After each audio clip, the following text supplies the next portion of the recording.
So let's talk about the three biggest changes and the thing that has really pulled businesses down in the overall search engine results. And Google's made a ton of changes in the last couple of years, but here are the three big ones, and I kind of mentioned these earlier. Number one, you can no longer get away with duplicate content. We're going to talk a little bit more about these. Low quality to your website can actually hurt you now.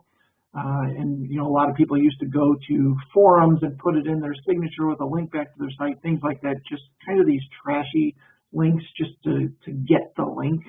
Now they're weighing the value of every link. So, and number three, you need a real physical office in order to rank in Google Maps system.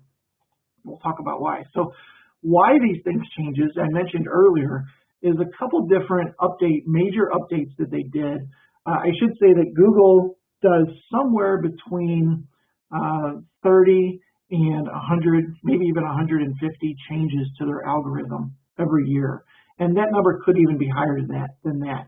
But there are major changes that they do, and those are the ones that most of the search engine people pay attention to. Those always get a name, just so we have a way to reference them. And the three biggest ones over the last couple of years is Panda, Penguin, and Pigeon. Interesting that they're all P's. There's also one called Hummingbird. I don't know why that one didn't get a P moniker, but whatever. So Panda really was related to not being able to get away with duplicate content anymore. And we're going to talk a little bit more about duplicate content. An example of that would be somebody building city sub pages and basically the exact same content on all these pages and just changing the name of the city. Something like that would be considered duplicate content.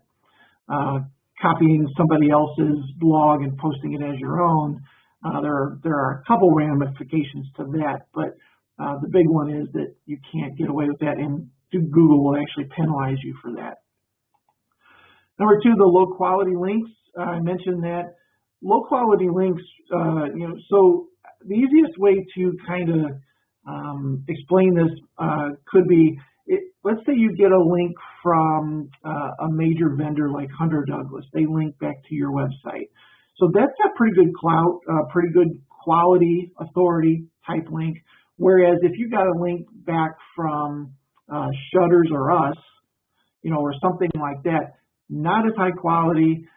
Google's not going to put the same amount of weight and authority on a link like that as they would from a major vendor. So the quality of the links matter.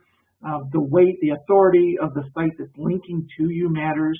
And if you can go out to Craigslist or any of these sites and get 1,000 links tomorrow if you wanted to, from someplace in India, for example.